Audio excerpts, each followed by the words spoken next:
খুবই বীভৎস একটি নিউজ দিচ্ছি আপনাদেরকে।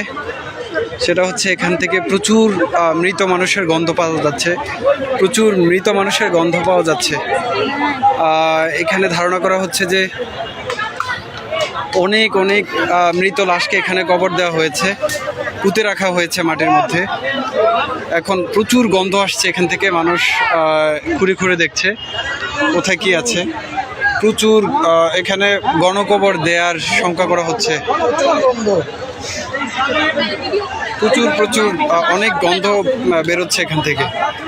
এই জায়গাটি হচ্ছে গণভবনের ভেতরের সামনের সাইড। অনেক মানুষকে এখানে পুঁতে রাখার আলামত পাওয়া যাচ্ছে। আমি আপনাদেরকে একটু দেখাচ্ছি।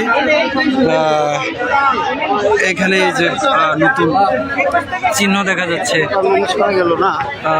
চিহ্ন দেখা যাচ্ছে যে এখানে গণকবরের চিহ্ন পাওয়া যাচ্ছে গণভবনের ভেতরে। প্রচুর মরা লাশের গন্ধ বেরোচ্ছে এখান থেকে। এখানে উৎসুক মানুষ দেখতে পাচ্ছে।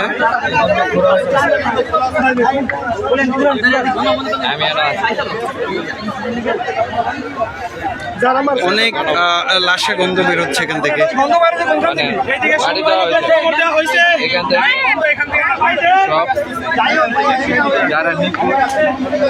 এখানে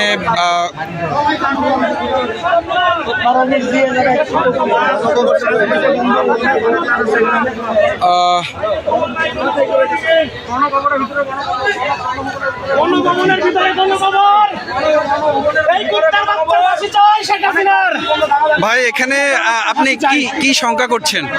ভাই এখানে 1000 উপরে মানুষের গণকবর দেওয়া হয়েছে ভাই গণভবনে। জি, 1000-এর উপরে গণকবর দেওয়া হয়েছে। এই স্বৈরাচারী সরকার আমাদের ছাত্রদের গণকবর দিচ্ছে, সাধারণ মানুষের গণকবর দিচ্ছে। ওরা ফাঁসি চাই, ফাঁসি। ওর কুত্তার মতো পিটাই মারতে চাই আমরা জনগণ। বলার নাই। জি জি, ধন্যবাদ। ফাঁসি দেওয়া, ফাঁসি দিতে হবে ভাই। এখানে সবার দাবি একটাই, ফাঁসি দিতে হবে। জি, ইনশাআল্লাহ। জনগণের একটাই দাবি, সাধারণ মানুষের দাবি, আমাদের ছাত্রদের দাবি, সবার দাবি ফাঁসি চাই। আমরা আর কিছু চাই না, ফাঁসি চাই, ফাঁসি চাই, ফাঁসি চাই, ফাঁসি চাই। এই মুহূর্তে এখানে মানুষ ক্ষোভে ফেটে পড়ার মতো অবস্থা। প্রচুর গণকবরের সন্দেহ করা হচ্ছে এখানে গণভবনের সামনেই ভেতরে। তো এখান থেকে প্রচুর গন্ধ বেরোচ্ছে। এখানে টেকাই রায় হয়ে পড়ছে।